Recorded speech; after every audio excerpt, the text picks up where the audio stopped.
But the lead-up week to this match, all the receptions and all the official functions, and I've never enjoyed them much at all in my life, except for those.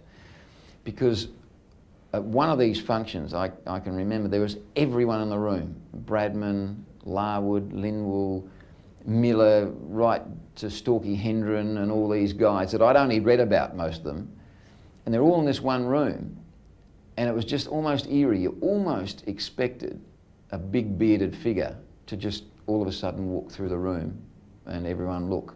I mean, that was the feeling in the room, and I spoke to a lot of players about it afterwards, and they said, yeah, I mean, they'd never felt like that, that sort of feeling in a room before. It was just all the greats there that were still alive from the Ashes series. It was just phenomenal.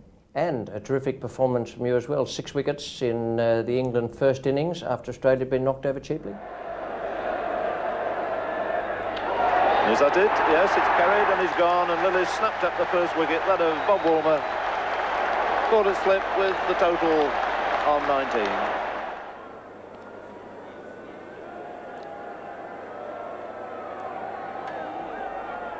A chance and caught, yes, by Hooks.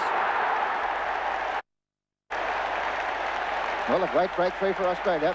Really, the regular opener is out. Caught Hooks, bowled Lillee for 12, 2 for 30, Lillee 2 for 11. And Lillee to Randall.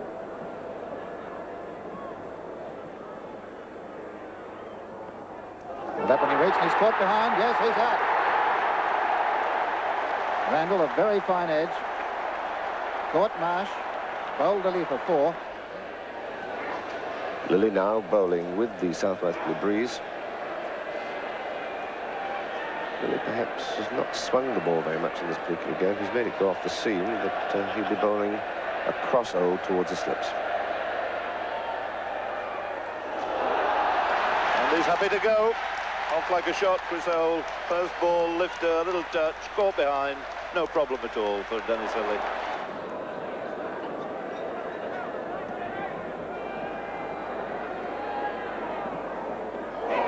Field the leg before, he's out.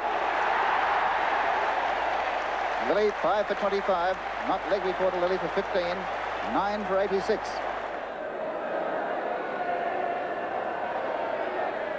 And a chance, he's out, it's all over. Marsh again, a brilliant catch. Marsh has taken 4 catches, England all out 95. Lillee 6 for 26, one of the greatest performances of his career. We were knocked over in the first innings for 130 odd, and I just always remember going back to the hotel we were both staying at, both teams, and seeing most of the English players in the bar having a couple of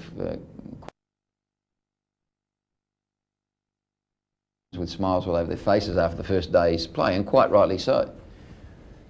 But then the next day, when we knocked them over for 95, I looked for the same players to exchange a smile in the bar, and none were there. So they obviously were displeased with that performance. But it set the game up for a great game, one that we thought at that stage would only go for maybe 3 days, but went to the wire because the second innings, you know, we batted very, very well and made 400 odd and set England 460. And a few things happened in that. Well, it was a great innings from Marshy as well, which enabled you to get up to the declaration point. There was that, and also Rick McCosker had been hit by Willis in the first innings and dragged the ball on in sort of having his jaw broken and falling. And one of the gutsiest things I've ever seen a test match was in the second innings. He didn't open, obviously. He's got this wired jaw and can hardly walk through the pain and everything. And Kerry O'Keefe opened, but it got to a stage where Marshy was not out and going along very well, and we really needed a few more runs to really make it hard for England, set them a reasonable total. And Rick McCosker appeared and walked out there with bandages all over his face and sort of faced up, hardly really able to sort of look down at the bowler. And of course the bowler that was charging him was none other than the bloke that had decked him in the first innings, Bob Willis. And there was 2 or 3 bounces in the first of half a dozen deliveries, which the MC crowd gave the raspberry to. But the great thing about it was that McCosker hung in there for quite a while. Marshy got some runs and the tail sort of wagged a little, and set up a chance for us to try and bowl England out over the last day and a bit. What about Derek Randall? Randall, you can't forget, as I say, many things in that game. It had everything. Randall's innings, 170 odd, was one of the all-time great digs. The guy, through caution of the wind, attacked and gave it everything and played a brilliant innings. And he got quite cheeky in it too. I've got one memory of him where you bounced him and he bounced down onto his backside and caught his headgear as he came up and then bowed. Sort of doffed the hat and bowed, yeah, and said, you know, good afternoon, Mr. Lillee, or something like that. I mean, he's just, he's full of beans. And the great thing about it was that he played the game, I thought, as basically as it should be played. Went out there and attacked from the start, and reckons that take everything to the bowler and give it your best shot. And that's what he did every time he went out to bat. And how's that? It's out, yes. Well, Lillee has that tremendous ability to do it after a session. He comes back from a break and he takes a wicket immediately. He's done it in this match, and that was a beautiful ball.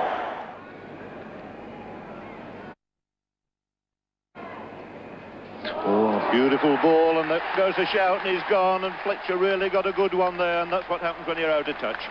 This man there now old, he's one of the biggest hitters in the game if he gets going. He can really crack them.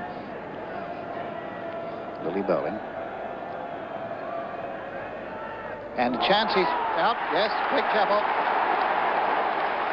Not caught Greg Chappell, bowled Lillee for 2, 7 for 380, Lillee 3 for 120.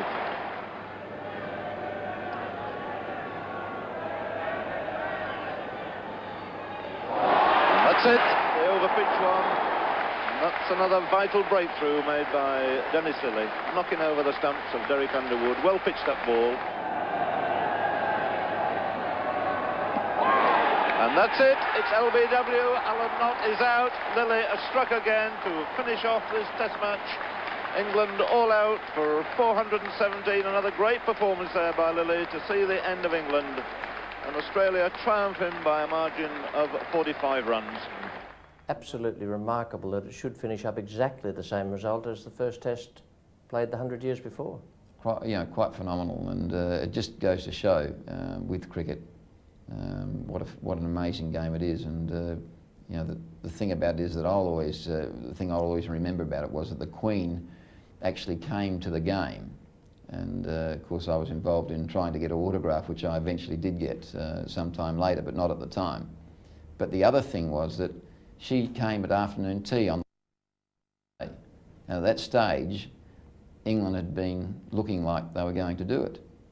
And of course our excuse was that we couldn't let her come all that way and see her team struggling. So as soon as she left the ground, then we wiped them up.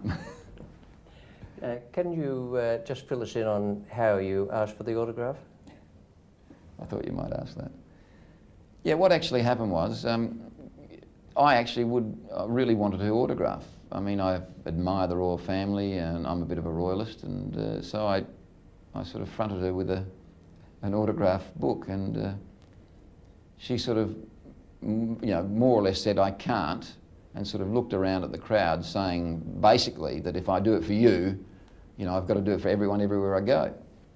And I mean, I almost felt like saying, well, I'm not going to see you over at the MCG pub to get the autograph, so now's my only chance. But of course you can't do that. But the terrific thing about it was that it was organised later, that there was a photograph of the actual incident, and she signed it, so that's pride of place in my bar.